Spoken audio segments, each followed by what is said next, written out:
आज मैं इस वीडियो में एबीपी न्यूज़ के एक मशहूर पत्रकार कुमकुम बेनीवाल के बारे में बताने जा रहा हूं।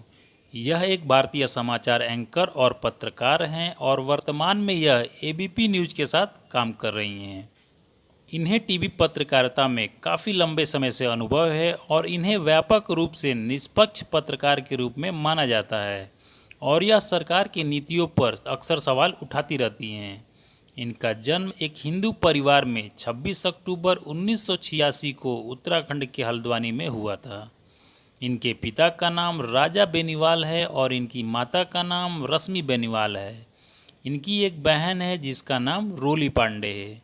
अब बात कर लेते हैं इनके एजुकेशन की। तो इन्होंने अपनी स्कूली शिक्षा वीर सेवा senior secondary school Haldwani Uttarakhand से पूरी की और अपनी स्कूली शिक्षा पूरी करने के बाद इन्होंने आम्रपाली इंस्टीट्यूट ऑफ मैनेजमेंट और कंप्यूटर एप्लीकेशन हल्द्वानी उत्तराखंड से बीबीए की पढ़ाई पूरी की और बीबीए की पढ़ाई पूरी करने के बाद इन्होंने APJ institute of mass communication नई दिल्ली से मास कम्युनिकेशन की डिग्री पूरी की।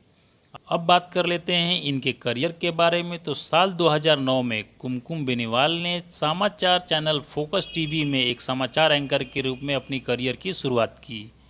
2011 में इन्होंने समाचार चैनल फोकस टीवी को छोड़ दिया और समाचार एंकर के रूप में कुल टीवी में शामिल हो गईं।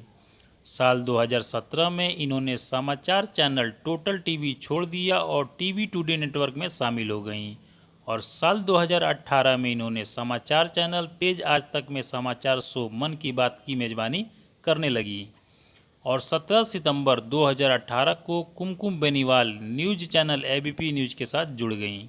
एबीपी न्यूज़ में इन्होंने प्राइम टाइम शो नमस्ते भारत की मेज़बानी की और इन्हें एनबीए अवार्ड्स में सर्वश्रेष्ठ समाचार वीडियो श्रेणी का पुरस्कार भी मिल चुका है। तो दोस्तों, ये रही इनकी बायोग्राफ़ी। यदि बायोग्राफ़ी अच्छी लगी हो तो वीडियो को लाइक करके चैनल को सब्सक्राइब कर लीजिएगा और आपको वीडियो कैसी लगी मुझे कमेंट बॉक्स में ज़रूर बताइएगा।